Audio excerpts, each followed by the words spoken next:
시험에 반드시 나오는 소방언론 핵심 이론.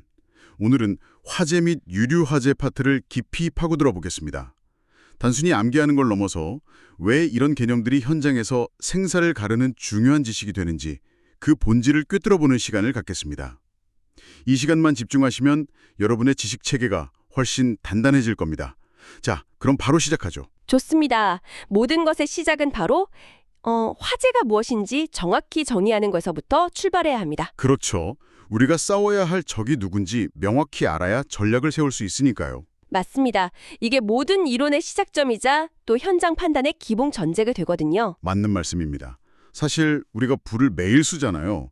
요리할 때 쓰는 가스레인지 불도 불이고 캠프파이어의 불도 불인데 그렇죠. 어떤 불은 화재라고 부르고 어떤 불은 아니란 말이죠. 그 경계선이 대체 어디에 있는 건지 화재의 정의부터 한번 파헤쳐 보겠습니다. 바로 그 지점입니다. 핵심은 통제력을 상실해서 해를 끼치는 불이라는 개념에 있어요. 통제력을 상실한 불. 네, 학문적으로는 자연적 또는 인위적 원인으로 불이 발생해 인명과 재산에 손해를 주는 현상이라고 하고요. 소방기본법에서는 이걸 좀 더 구체적으로 정의하죠. 법률적 정의는 좀 더 까다롭죠. 사람의 의도에 반하거나 고의 또는 과실로 발생하는 연소 현상으로서 소화할 필요가 있는 것. 네, 그리고 또 하나, 사람의 의도에 반하여 발생하거나 확대된 화학적 폭발 현상도 포함됩니다. 말이 좀 어렵긴 한데 결국 원치 않는 불이고 꺼야만 하는 불이라는 거군요. 정확합니다. 그래서 이 정의를 바탕으로 현상에서 어떤 상황을 화재로 판단할 것인가에 대한 명확한 3가지 기준이 나옵니다. 화재 판정의 3요소.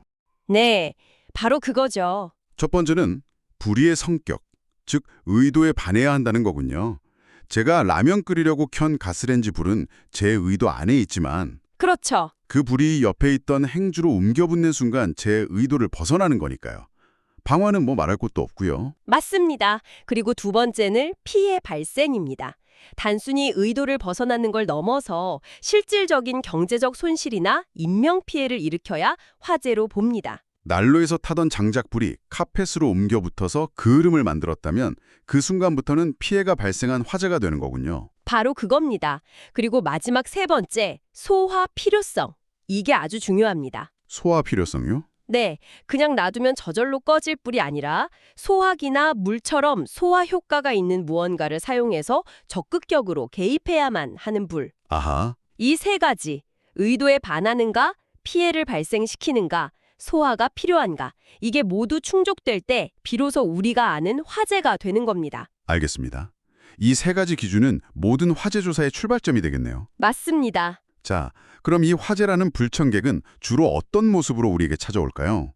통계를 살펴보면 마치 범죄자의 프로파일링처럼 화재의 특징이 드러나더라고요. 그렇죠. 원인별 순위를 보면 압도적인 1위가 있죠. 뭘까요? 바로 전기입니다.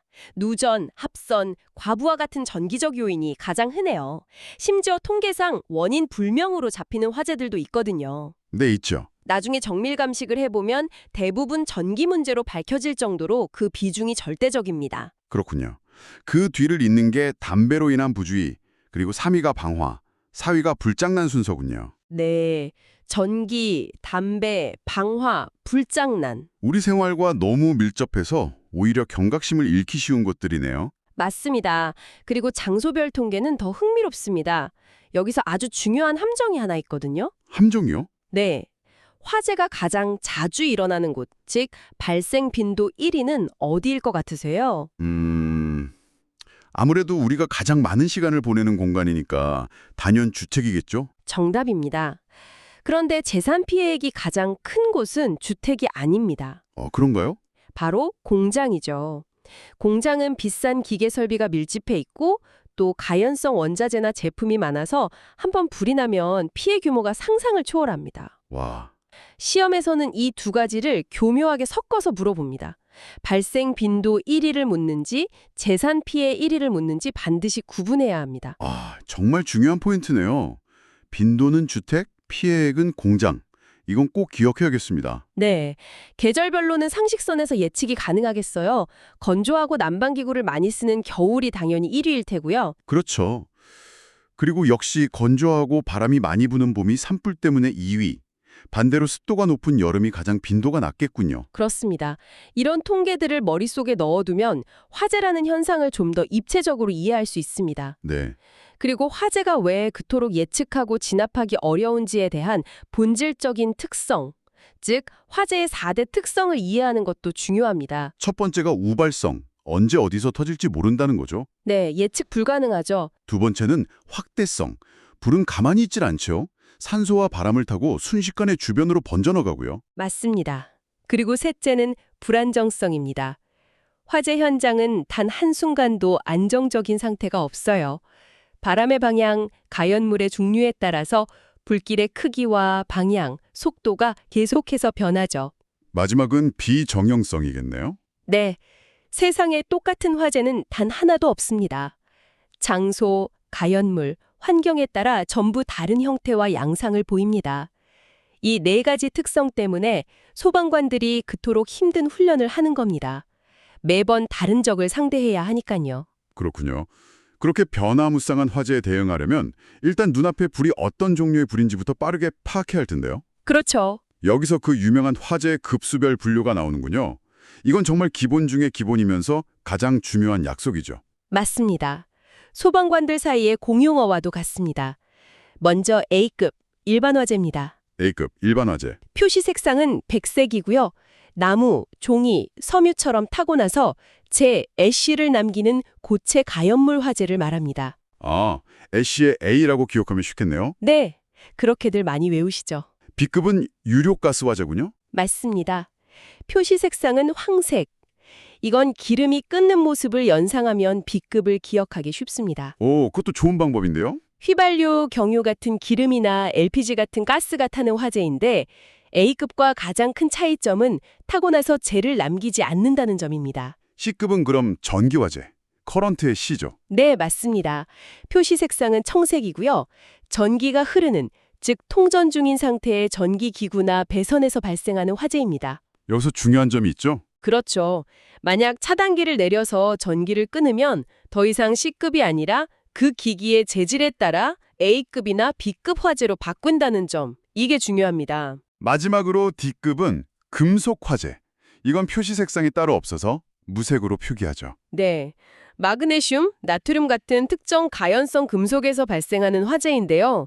이건 정말 무서운 녀석입니다. 여기서 가장 중요한 특징, 절대 잊으면 안 되는 게 바로 물 사용 금지라는 거죠. 절대적입니다. 금속 화재에 물을 뿌리는 건 불에 기름을 붓는 것보다 더 위험한 행동이에요. 왜 그런가요? 물과 격렬하게 반응해서 폭발적으로 수소가스를 내뿜기 때문이죠.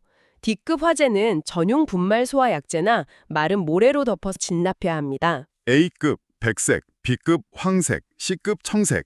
이 색상과 종류는 정말 현장에서 소방관의 목숨을 좌우하는 정보겠네요. 바로 그겁니다. 자, 그럼 화재가 주변으로 번져나가는 확대성에 대해서 좀 더 깊이 들어가 보죠.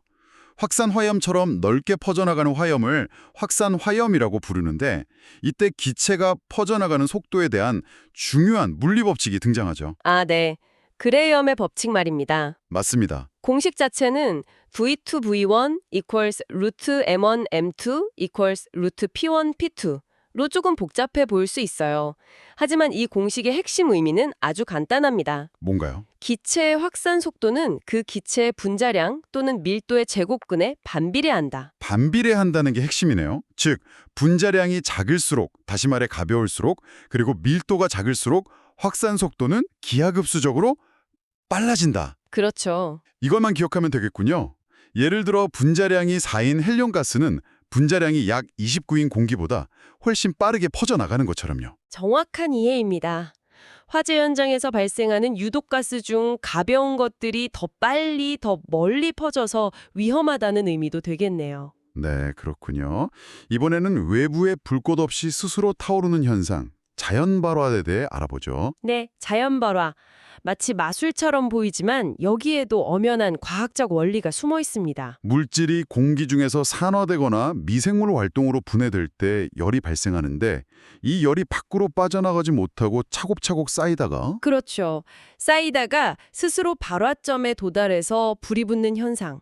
이게 자연발화의 원리죠. 그렇다면 어떤 조건에서 이런 일이 잘 일어날까요? 네 가지 조건을 기억하시면 됩니다.